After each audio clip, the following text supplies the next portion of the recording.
ឃើញក្មេងដតៃគេស្រវាខំរៀនរីរដំរេះយកចំណេះធ្វើស្ពានតែខ្ញុំផ្ទុយឃើញនំរយប្រាក់លៀនចាប់យកតន្ត្រីកែច្នៃមកធ្វើស្ពានការងារក៏លំបាកដែរអ្នកកុំផ្ដេកផ្ដួលបើអ្នកខ្ជិលណាស់ដេកស៊ីទៅវាស្រួលអនាគតនៅលើដៃវាអាចនឹងប្រែប្រួលបើអ្នកចេះសម្រួលបើអ្នកចេះសម្រាពួកយើងត្រូវជំនះជោគជតាយើងមិនអាចទៅពឹងព្រះមានថ្ងៃលិចក៏វាមានថ្ងៃរះបើអ្នកចង់លេង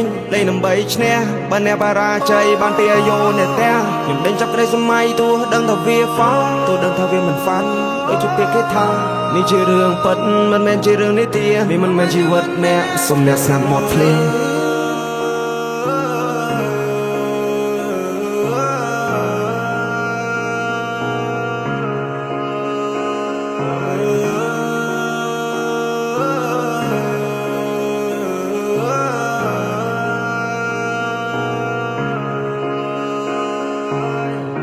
ទីកន្លែងដែលมันធ្លាប់មកត្រូវផ្ដើមសារថ្មីក៏មិនຕົកសោកអោបមហិច្ឆតាតាំងពីផ្ទះមកសច្ចាខ្លួនអញបានដួលក្រោកចិត្តធំចេញក្រៅតែនៅមេឃក្តៅចង់ដើរផ្សងព្រេងក៏មកជីវិតបោកបៀមຕົកយ៉ាងណាក៏នៅតែទ្រាំព្រោះចិត្តចង់រកលុយតាំងពីក្មេងទឹកភ្នែកស្រកចោះអាណិតខ្លួនឯង300គីឡូម៉ែត្រខ្ញុំត្រូវខំសាងតំណែងដល់ដីថ្មីគ្មានអ្នកគេស្គាល់ត្រូវកសាងគេឈ្មោះចាំងចែងលើលោកនេះមិនមែនលំបាកតែឯងលទ្ធផលនឹងតបស្នងស្ដាយស្ដាយបើសិនជាអ្នកខំប្រឹងឈរជើងឲ្យមានលំនឹងមួយច្បាស់ដូចក្តឹងភាពក្រលំបាកខ្ញុំហឹងជីវិតគ្មាន control អល់យើងជាម្ចាស់កប៉ាល់ខ្ញុំប្រើសំលេងវាយភ្លេងដូចជាអ្នកបដាល់គ្មានឧបសគ្គណាអាចធ្វើឲ្យខ្ញុំចាល់ជីវិតនេះខ្ញុំរលេងបលលេងដូចជាបាល់ខ្ញុំជាក្មេងម្នាក់ដែលខុសពីគេជួយចិត្តយកឧបករណ៍ភ្លេងយកមកលេងទោះអ្នកដទៃគេមើលមកខ្ញុំឃើញផ្សេងតែនេះគឺជាខ្ញុំមិនជួយចិត្តសំដែងមិនជួយចិត្តខ្លាញ់ខ្លាយជួយចិត្តសាសនាដែរឲ្យគ្រួសារ surprise នេះជាការពិត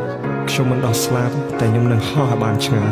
មានគេសើចមានគេយំព្រោះជីវិតខ្ញុំទុកនៅលើដៃរបស់ខ្ញុំជាអ្នកអមជើងរបស់ខ្ញុំចង់ដើរស្រេចតែខ្ញុំគ្រួសារគ្មានលុយដុំតែខ្ញុំអ្នកបង្កើតលុយដល់ខ្លួនឯងមកបាញ់ខ្ញុំបង្រៀនកូនឲ្យប្រឹងប្រែងជីវិតខ្លួនឯងកុំពឹងលើអ្នកដទៃប្រយ័ត្នណាពាក្យសម្ដីនិយាយច្រើនពីគ្មានន័យខ្ញុំគឺជាក្មេងម្នាក់ដែលជួយចិត្តស្មារតីចង់គេស្គាល់ឈ្មោះទេពិសិដ្ឋតាមរយៈតន្ត្រីចង់ខ្លាចទៅជាកវីដែលមានសិទ្ធិសេរីភាពពេញលេញចង់ខ្លាចទៅជាមនុស្សដែលចងចាំមិនអាចដកចេញ No one supporting me and no one believing me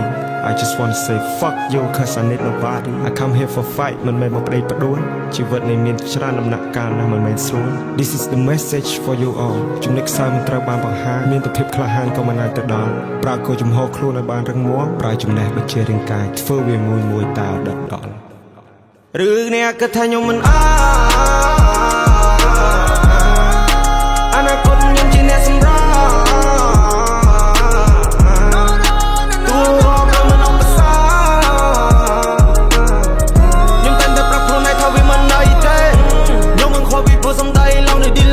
ជីវិតខ្ញុំអ្នកសម្រេចមិនមែនសម្រេចលើមាត់គេហៅខ្ញុំមកក្មេងលេខ1ណាបត់ខ្ញុំអត់ទៅថប់ឃើញទេពេលនេះខ្ញុំស៊ីដេកលេងព្រួយខ្ញុំចាប់បិទមាត់ពូនឲ្យសោះណាធុញទ្រាន់នឹងជីវិតខ្ញុំធ្វើអ្វីមិនទាន់ស្គាល់ខ្ញុំក៏មួនសន្មត់ក៏របៀបសំដីគ្រប់យ៉ាងដែលអ្នកឃើញសិតតែខ្ញុំកំណត់គេហៅខ្ញុំមកក្មេងលេខ1ណាបត់ខ្ញុំអត់ទៅថប់ពេលនេះខ្ញុំស៊ីដេកលេងព្រួយខ្ញុំចាំបិទមាត់ពូនឲ្យសោះធុញទ្រាន់នឹងជីវិតខ្ញុំធ្វើអ្វីមិនទាន់ស្គាល់ខ្ញុំក៏មួនសន្មត់ក៏របៀបសំដីគ្រប់យ៉ាងដែលអ្នកឃើញសិតតែខ្ញុំកំណត់